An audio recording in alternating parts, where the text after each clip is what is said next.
Unfortunately, probably about 10 to 20%. Yeah. That's still huge. 20. But I know that because I've gotten the calls and read the emails and talked to folks all over the country. In every even small town, they had tea parties. And the real core people there are the patriots. And so what's happening is they're trying to co-opt us, but it's actually backfiring because we're now actually getting their people to wake up. In fact, look at this. Governor Rick Perry 2 days ago said the feds are tyrants. That's a quote. Their tyranny's coming down on us.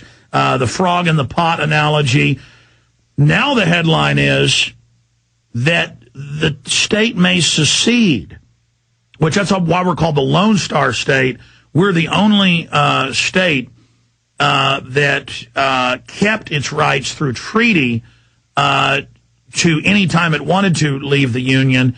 Under the Bill of Rights and Constitution, Declaration of Independence, the other states have the right to revolt, like New Hampshire and places. They can pull out on their own, but separately to change the federal government, they've got to do it through con, with the rest of the states. But Texas is the Lone Star, the star in the flag, because it's special because it was its own country when it came in, not originally a territory of the British colony. So that's why Texas is so special. It wasn't bought from Napoleon or anything like that. It was freebooted from the corrupt empire of Spain and then Mexico. Yes, I said pirated, folks.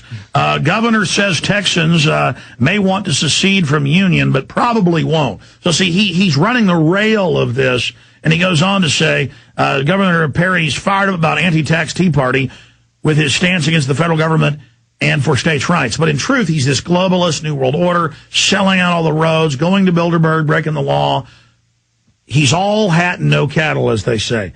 He's a mile wide and an inch deep. It's always fake with this guy. But again, why are they having to do this? They're having to do this because we're having a major effect. We are becoming the mainstream. Any other thoughts, Rob Dew, my producer, on this? Oh, I've got a ton of thoughts. One of which is it's interesting the way the stage was set up. The stage was not set up to where the people in the crowd could see Glenn Beck very well, or who was the guitar player there? Ted Nugent. Ted Nugent was there. Yeah.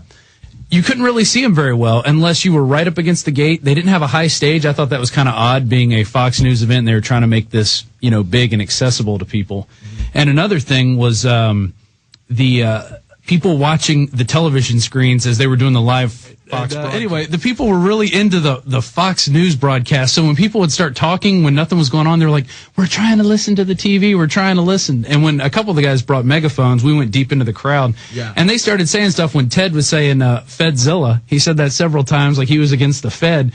We had guys going, in the Fed. And then people behind us would start erupting USA, USA, like we were kind of saying something bad. At the time. And I thought that was really that's because they've got brainwashed mainline Republicans. I mean, we were right in. No. The organizers said, you don't talk about ending the Fed. You don't talk about impeaching Obama. Yeah. Listen, you come to the meeting, we cut your testicles off. So I guess it is a teabagging meeting in a way. I was saying earlier this week, that Glenn Beck will castrate you. And so that's it. Yeah, exactly. You say in the Fed. Oh, no, don't let Ted Nugent do that. USA, we love being owned by offshore banks. We love European Rothschilds. No, we love banks. Rip us off. Screw us over. Take our guns. Yeah, let's not forget, give me a carbon tax, because I can't wait to pay I want a carbon tax. I want a carbon tax. Yeah, no, that's pretty dead on. And Glenn Beck was following Mayak reports a year and a half ago when he said these are McVeigh types. We need to arrest these Ron Paul people and taser them, and they're in league with terrorists and they're dangerous. And the army needs to be used against them. And now he's dun in a little cape like the bad guy, and he likes frilly stuff. He's like the bad guy in The Incredibles. and literally, he's got his little homemade jetpack. Literally, he's like, whoa, Major, man. I mean, he is literally oozes fakeness. He's proven he's a shill. Oh, my God. Yeah. So I'm surprised he didn't land in a jetpack.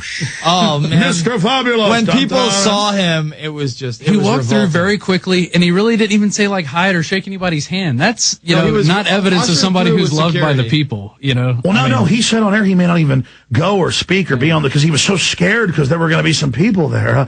Oh, my God, there might be giving away free DVDs. No, listen, back when his book came out a few years ago, I see the YouTube videos. People are like, Mr. Beck in a line, please, will you talk about the private Federal Reserve? And he was like, and like running, and bodyguards go, who are you? Get out of here. You want freedom, damn you. I mean, that's who they are. And they said, no, the way to beat these people is to become them. Is that what I do? I like that idea. And, I'm sorry, but Beck really is despicable, man. No, he's revolting. And I don't like us, all the patriots out there building this movement, and then having him go, nice system you've built, thank you. Him and Sean Hannity. Now I'll sell them books. I'm going to expose the camps. I think they're real, and keeps hyping it every night. Yeah. And then going, maybe they're not real, but they're telling me to say that. And then acting kooky, and I said, folks, he's going to say they don't exist. People are like, shut up, Jones. He's come over to our side. Fox isn't half bad. And I go, they go to the Bilderberg group, their New World Order. Come on, Jones. You just don't understand. This, Beck's really on our team. And I said, okay, this is how he will debunk us. And I called it. Yeah. And it's not hard. Yeah. And then, by the way, finally the Popular Mechanics report, the full thing came out. Everything I said. There are 2 fake things I knew of, and that was the...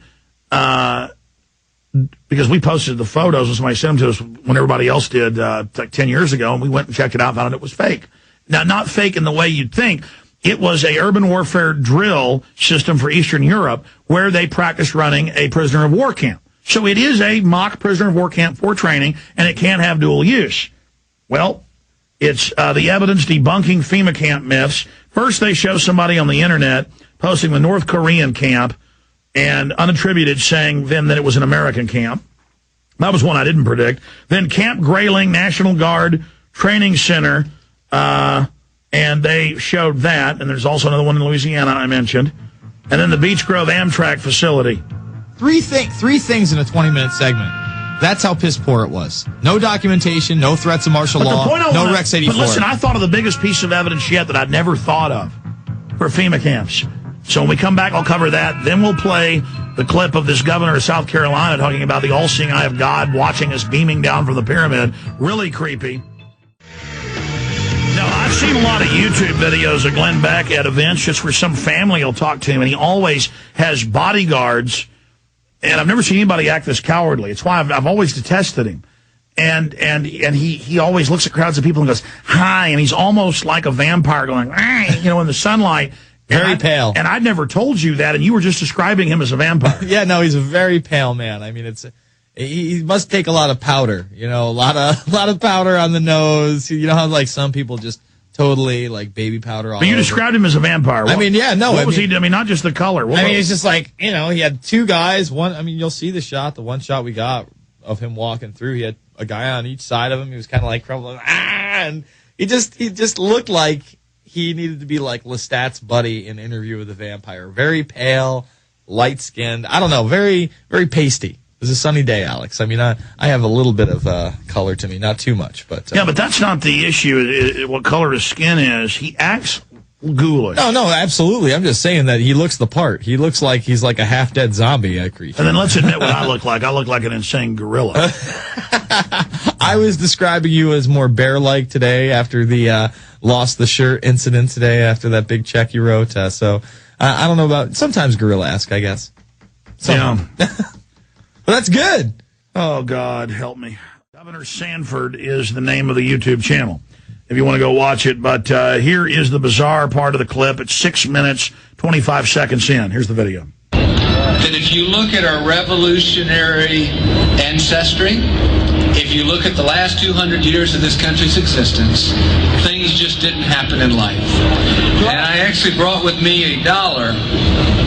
And if you were to look on the back of that $, it says a new septus on the top, Novus Ordo Seclorum on the bottom, which was New Order of the Ages, and it has a pyramid and the all-seeing eye of God. And so despite some popular opinion that says we weren't a country founded on Christian principles, there was in fact the all-seeing eye of God right there at the top. See, but his God, keep going, he's talking about another there God. On the Great Seal, the Founding Fathers talked about this vital and healthy tension on how things get done in life. That part of it was divine providence, that part of what had led the Israelites out of the land of the pyramids, there on the back of every one of these $, and into the promised land, was in fact God's will and the divine eye and hand of God. But that the other part was the divine, this notion of reason and of hard work, which was why they had the Nunc Septus at the top, which was that God approves our undertakings.